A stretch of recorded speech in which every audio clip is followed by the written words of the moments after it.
Good afternoon, everybody, and welcome to this edition of Teen Take and Make from Manlius Library. If you picked your kit up this week, you will have received a canvas, a paintbrush, a small baggie full of paint,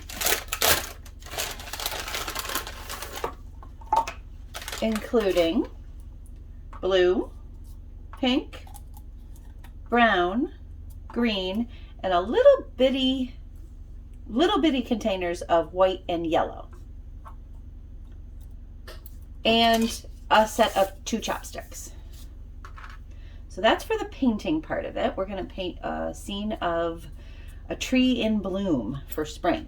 You will also have received 2 terracotta flower pots, a little baggie of dirt, and a pack of assorted seeds. These happen to be snapdragons. Everybody got a different pack of seeds. Okay, we are going to do the painting first, so we'll set this stuff aside for now. The reason we're going to do the painting first is we will use the leftover paints to decorate the flower pots, and I want to make sure we have enough paints for this project before we work on the flower pots. You will also need a cup of water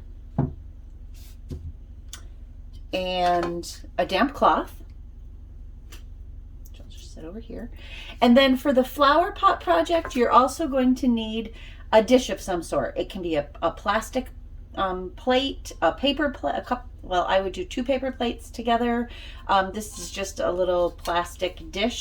It's so that when we put the flower pots in and water the seeds, the water doesn't go all over the place because there's holes in the bottom for drainage. Okay, so we'll set those aside for now. And right now we're going to do a scene, which is a tree in bloom for spring. We're going to start with the green.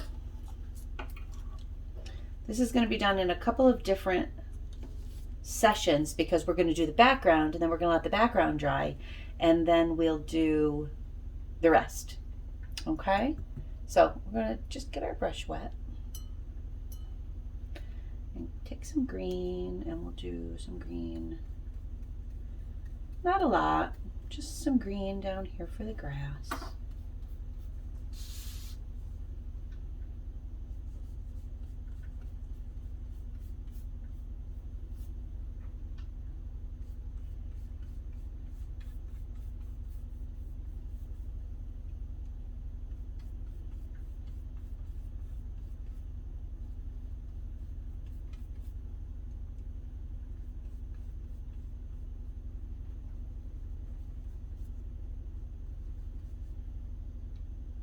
Leaving the paint on a little thicker in some places than in others, but making sure to get it all covered.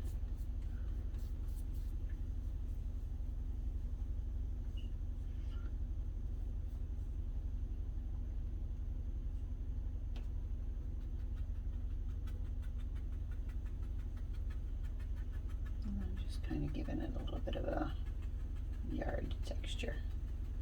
Okay. You can always go back and touch up, but we do want to save some of the green for our tree. So we're going to set that aside with the top on and rinse our brush and wash the paint off my hand.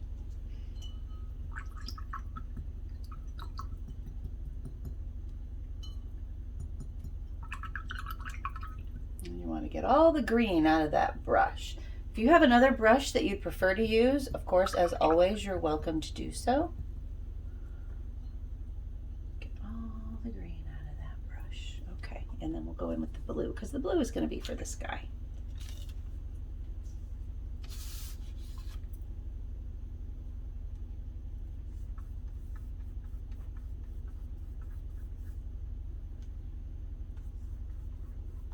We're going to make it a nice, beautiful spring day. The bright blue sky, my favorite kind of day.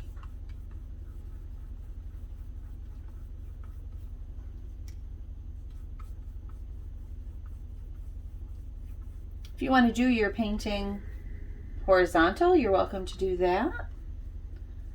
I like this one to be vertical because of the tree. I like to make it a nice, tall, majestic tree. Be careful around where your sky meets your ground.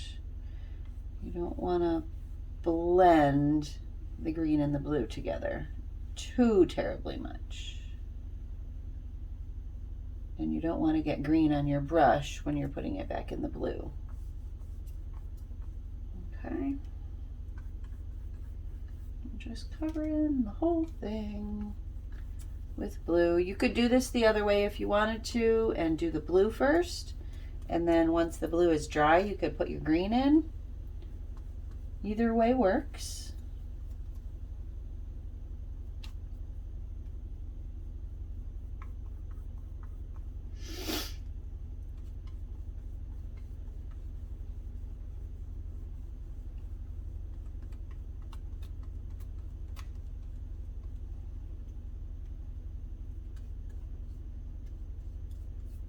And unless you want to use blue on your flower pots, you don't have to worry about saving blue. Like we saved some green for the tree.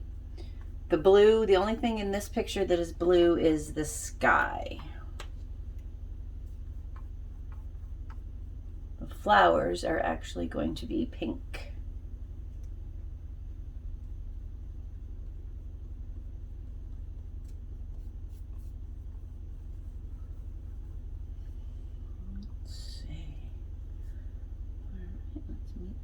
Together here, make sure it's all covered.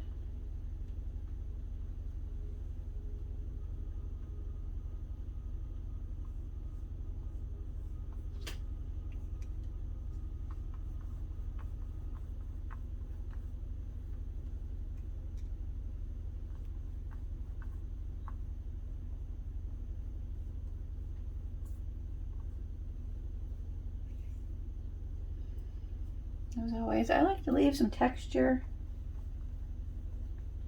to give things a little bit more of a 3D look.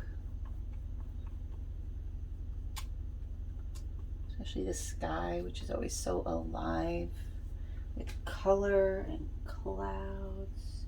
You can put some clouds in later. Okay. Let's take a look at that. There we go. That looks good. So we're going to let that dry. If you would like to use a hair dryer to speed up that process, you're welcome to do so.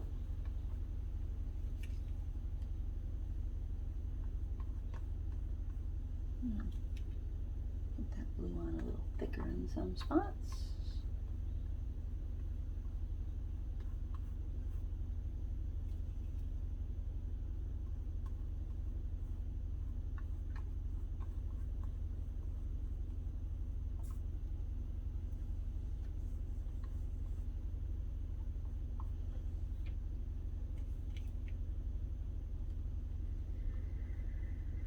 Okay, we're going to let that dry, rinse our brush out real well, and once that's dry we'll move on to doing the tree and the flowers. So I will see you back here. I'm going to clean myself up of the blue paint. I'll see you back here in a minute.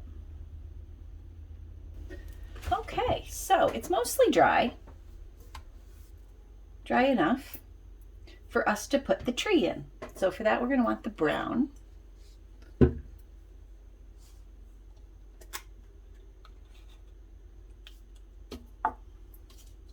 And what we're going to do is, starting at the ground, we're going to basically build a trunk.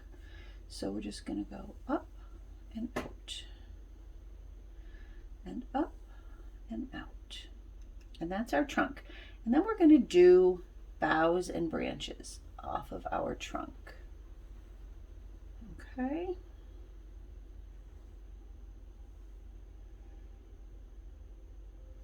And maybe it comes up like that, and maybe it comes up like that. And this is, you could just really use your imagination. And I'm gonna have mine go right off the page. We have a very big tree. And you just kind of want it to be a natural swoop.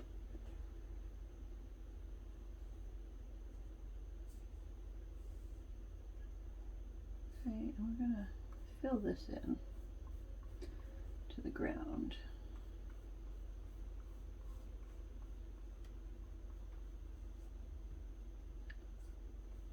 Okay. But then once it gets up here, you're just going to kind of let it branch off. And it will eventually just all be covered in flowers and leaves.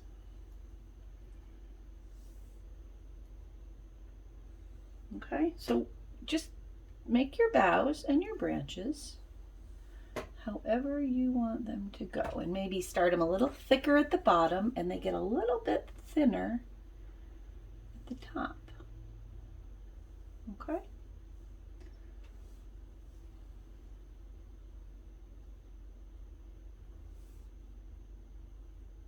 I'm gonna make it a nice old tree that's got a nice thick trunk at the bottom.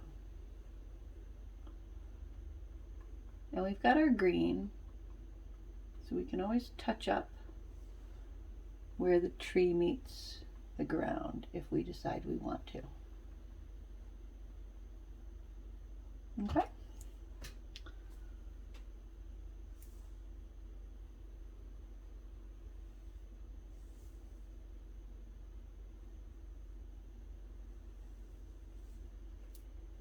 All right, I think that looks pretty good. I'm going to rinse my brush. We're going to let this dry a little bit, and I'll be right back to show you how to do the flowers. We're actually going to use chopsticks to do the flowers. Okay, that's mostly dry. Now, we're going to do the flowers. So, we're going to want our pink. We're going to leave the white and yellow till last, and I'll show you why. Now, I've given you chopsticks to do the flowers with, to make the round petals. But if you wanted to experiment with a different technique, you could try using Q-tips. It would work, and I'll show you how you can do it with the chopsticks and with the Q-tips. We'll start with the chopstick. I didn't give you Q-tips, but if you have them at home, you can try it. So what we're going to do is, using the fatter end, dip it in, and all we're going to do is make a flower. Okay?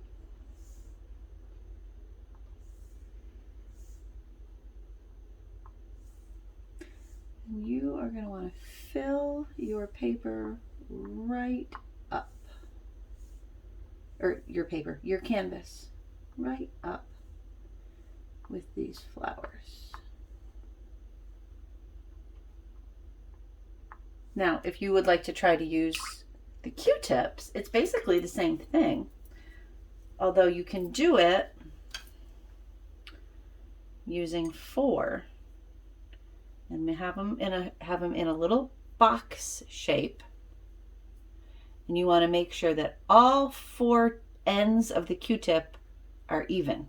So we're just going to hold those. Whoop. It's a little tricky. And dip them in the paint.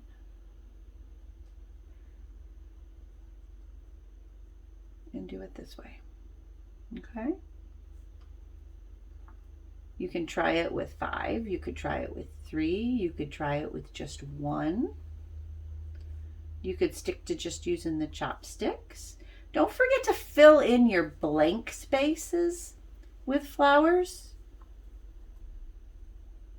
because there's branches all through the tree, both those that you see and those that we just assume are there.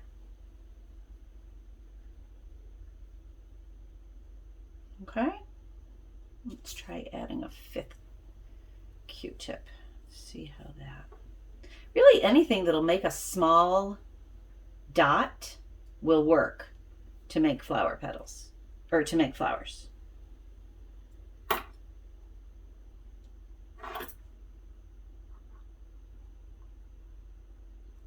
Okay.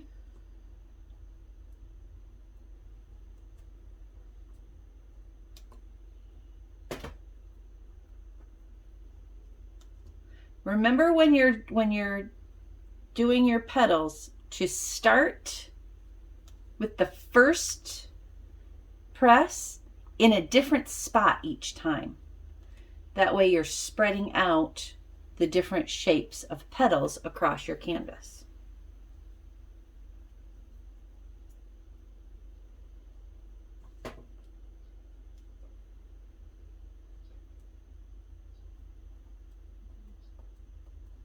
Okay.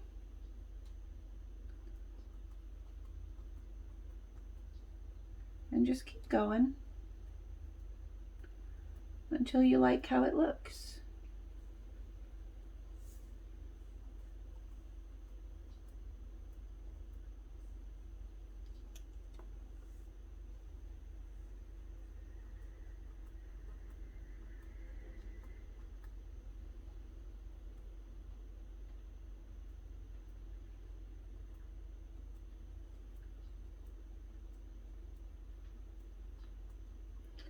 And you can go back to using your chopsticks. You could do them 2 at a time.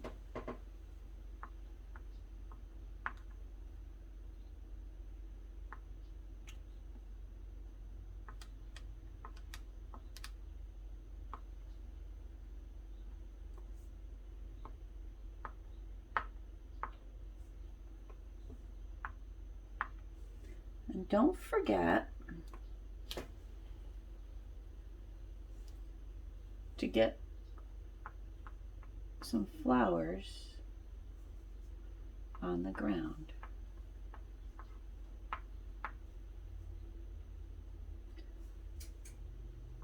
Because I don't know about your trees, but my tree that this is modeled after, it's a big old dogwood. And in the spring, once it's bloomed, it doesn't take very much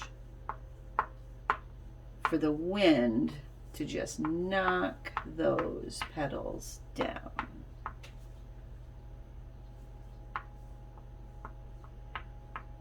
Okay, and just keep going with the pink until you've got it. You don't want it to be just a big blob of pink. You want it to have some definition. Whoop. But you also want to fill it in pretty well. So I've got a bit of a blob there, so we're gonna just pick that out. Okay.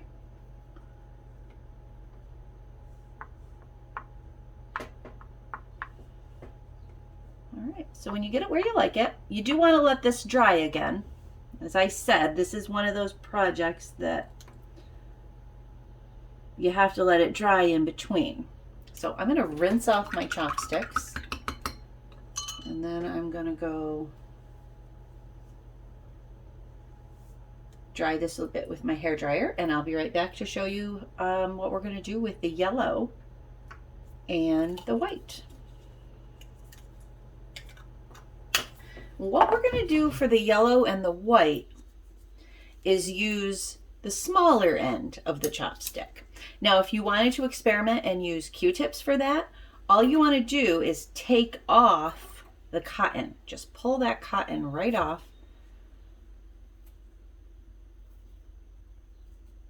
And then you have a smaller end to make your the rest of the flowers. Because if you've ever looked at a flowering tree, there's never just one color. They're always pink with yellow centers, or white with pink centers, or white and pink with yellow centers, or something like that. My tree starts out with little pink buds, and it goes to white flowers with pink centers and a little bit of yellow. So we're just going to peel the cotton. I'm just taking the cotton off one end of these Q-tips. If you think to do this ahead, which I didn't, you could use the same Q-tips you used with the big end. It's just right now would be a mess for me to try to peel the cotton off of that. So, all right. So we've got those, and we're going to open our white and our yellow. And you can mix the white and yellow right on the Q-tip or the chopstick end if you want. You could just do a little bit of white and a little bit of yellow and just add it, or you could do just white and just yellow, or just adding a little bit of a different color. If you wanted to be specific, you could go right into the center of each of these. Don't worry about the blue showing through, because if you ever looked at a tree in bloom, you can see the sky through it. Especially after a windy day when some of your flower petals have ended up on the ground.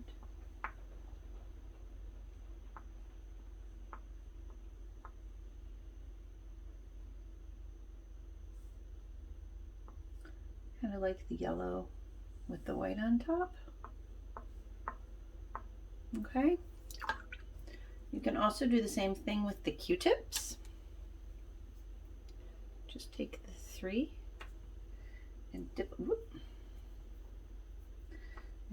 in one of your colors. And you do a few more.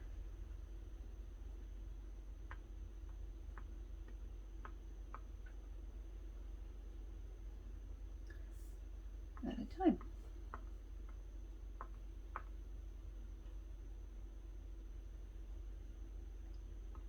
Those of you who have joined me every week, I very much have liked and enjoyed doing art with you. I am very excited about some of the programs that are coming up this summer, most of which are still going to be virtual, but stay tuned for an announcement for an in-person outdoor art program.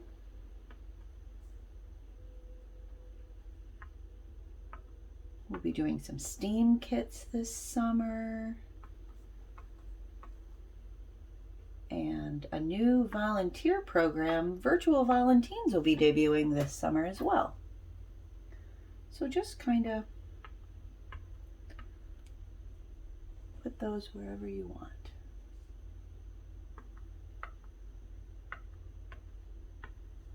Okay, there. Now the other thing you can do with the yellow and the white, if you want to, make sure your brush is nice and cleaned off, especially since the last thing we used the brush for was brown.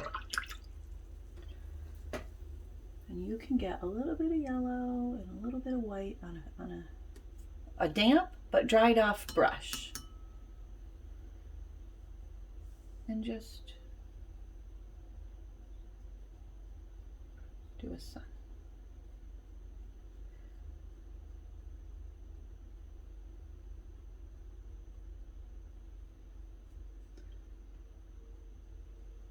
Okay. And if you do it sideways, the horizontal way, you'd have more room for the sun. Add a little bit more white to that. You could also put a hint of clouds. You don't want a lot of paint on your brush to do that, but you could put a hint of clouds behind. Okay.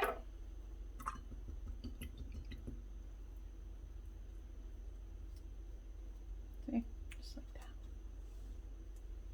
that. And then if you wanted to, you could also add, and I just do this with a flat black or a flat, fairly small brush. Just get a little bit of green, and you can put some green in for leaves. Leaves aren't going to be the same shape as the flowers, so if you use your brush while it's flat,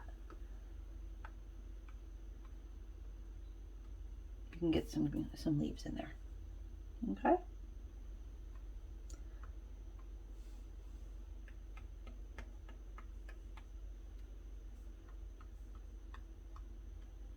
Don't squish too hard because you want to keep it with the flat look. But it's good to have some green in there as well. And there we have, let's cap these back. these back up. You'll hear the little ones click. It's almost a double click. Okay, and that's how you know that they're sealed up. So there we have our spring in bloom painting. I'm going to get this cleaned up a little bit, and then we're going to make a right mess planting some flower seeds. Okay, so now it's time to make some flower pots. If you want to decorate your flower pot, you can use the extra paints to do that. You could use permanent markers, Sharpie markers, or other permanent markers would work really well for that. You could put stickers on it and decoupage over it. You can decorate your flower pots however you like. I'm going to actually leave mine plain, but you can decorate your flower pots any way you want. If you do that, you want to let your paints dry completely before you move on to this step. And this is a very simple step. We're just going to take some of this dirt. This gets a little messy, but that's all right. We're going to take some of this dirt. Let's put it right up here. I'm going to actually set my plate aside. We're going to fill this up almost to the top, and you want to kind of pat it down a little bit. Okay, you don't want it to be super loose. Don't pack it completely, but pat that down gently. Okay, and we'll do this in both of these. Everybody has enough dirt to do 2, and you'll probably have a little bit of dirt left over. Okay, so pat that down. This is actually flower potting soil with Miracle Grow in it. So it comes full of plant food. So if you see the white specks in the dirt, that's all that is. Okay. So get that almost up to the top.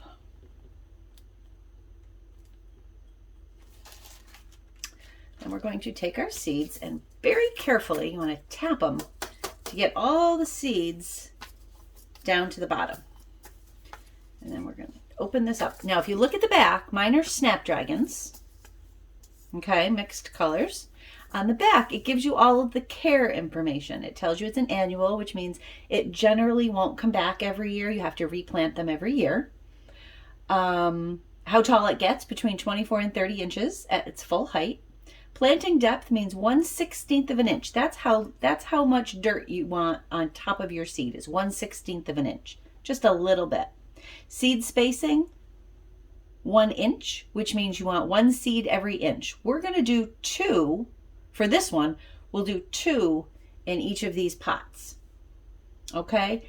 Thinning height, 3 inches, which means hopefully at least one of the plants will grow, and then you pull out the one that doesn't grow as well. With an inch, you actually could do 1, 2, 3 seeds. Maybe we'll do it that way. Spacing after thinning, which means when it's all set to grow and you're ready to put it in the ground, you want to put your plants 12 inches apart.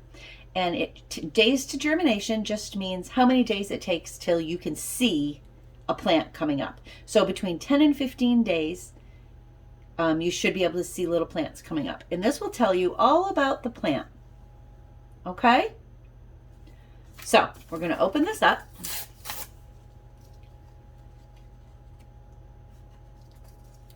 And most of the seeds that I've given you are going to be pretty small. So we'll just, see, so there's a ton of seeds in here and they're tiny. See how tiny they are? You don't want to squish them. So we're going to do a seed here. Make sure you get a seed. You want to make sure your fingers aren't dirty. And a seed here. They're super hard to see. Oh, there we go. We got a seed there. And a seed here for that one. We'll do the same. I've got one under my fingernail. I can see it. One seed there. And a seed there and a seed there. And if you get more than one seed in a spot, it's no big deal. Okay, so then take your seeds and you can fold that back up, and following the directions on the back, you can plant the rest of your seeds. You can do them like this as starters, or you can plant them right directly into the ground. If you had snapdragons, it says, sow indoors 8 to 10 weeks before the last spring frost. Harden your plants before shifting to garden. That means when your plants are growing, you want to put your pot outside and let it get used to the outdoor weather. And then take your plants out of the pot and put them in the ground. Okay? When sowing, barely cover seed with fine soil, water regularly, and fertilize when 6 inches tall. This dirt comes with fertilizer, so you would want to fertilize it when you plant it out into the ground. Okay? Remove spent flowers to encourage rebloom. That means when it's in the garden and it's like this and then the flowers start to die, pull the flowers off. Don't cut the stalk, but pull the individual flowers off and they'll grow back. Okay, so we've got our plants. You can't even tell that there's plants there. But we're going to take just a little bit of dirt and put a sprinkling on top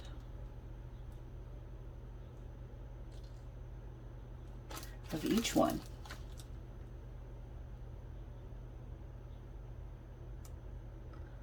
Okay, don't press it down like we did the first part of the dirt. We're just going to kind of spread it out a little bit.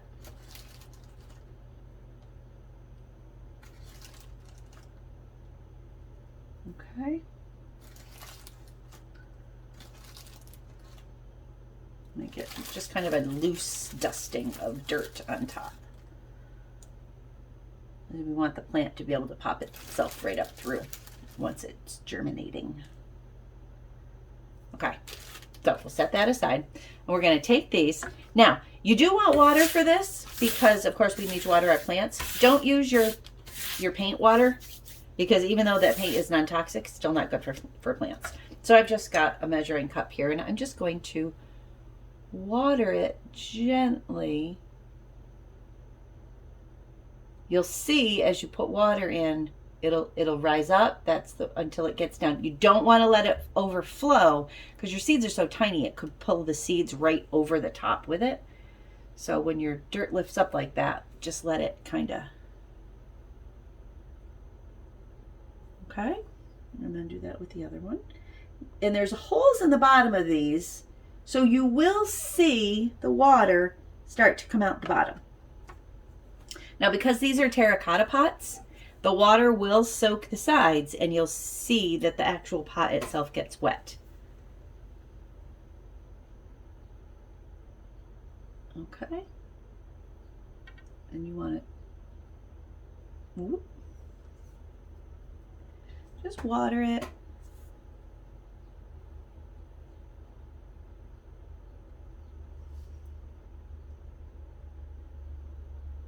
Another way to do this is to add just a little bit of water to the bag before you do the dirt. Not a lot. You don't want mud, but you do want it to be moist. Okay, and you can see that the water is coming up or coming down out of the bottom of the pots. Okay, so just keep going until it's pretty wet all the way around. And then you're just going to take these and you're going to put them in a sunny window. Doesn't need to get sun all day, but it needs to have some direct sunlight. Just be aware that the more sun it gets, the quicker this will dry out, and you want to really keep an eye on it and water it every day that it needs to be watered. You can touch the dirt and you can feel if it's wet. Okay? Now, the terracotta pots will also pull the water back up through that's in the dish. That's another reason to use a dish with a lid with sides, because it'll hold that water, and then the pots can continue to pull that water in. All right?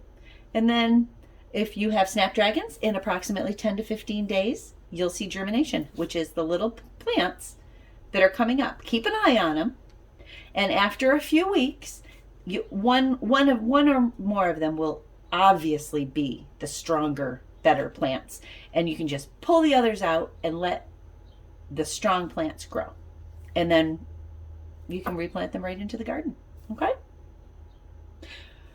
Well, thanks for joining me today. I hope that you had fun. This was a great kit for Earth Day, which today, if you're watching this on the Thursday when it first debuts, today is Earth Day. And we're not planting trees, but at least we're planting something. And we made a lovely picture. Registration for the next kit has opened. We're going to be decorating journals, and we are also going to be doing some watercolor landscapes, which are pretty cool. All right. My name is Lori. I'm the teen librarian at Manlius Library, and you can find me here every other Thursday at 3 o'clock with a new art and a new craft project. I hope you had fun. I'll see you in a couple weeks. Happy reading.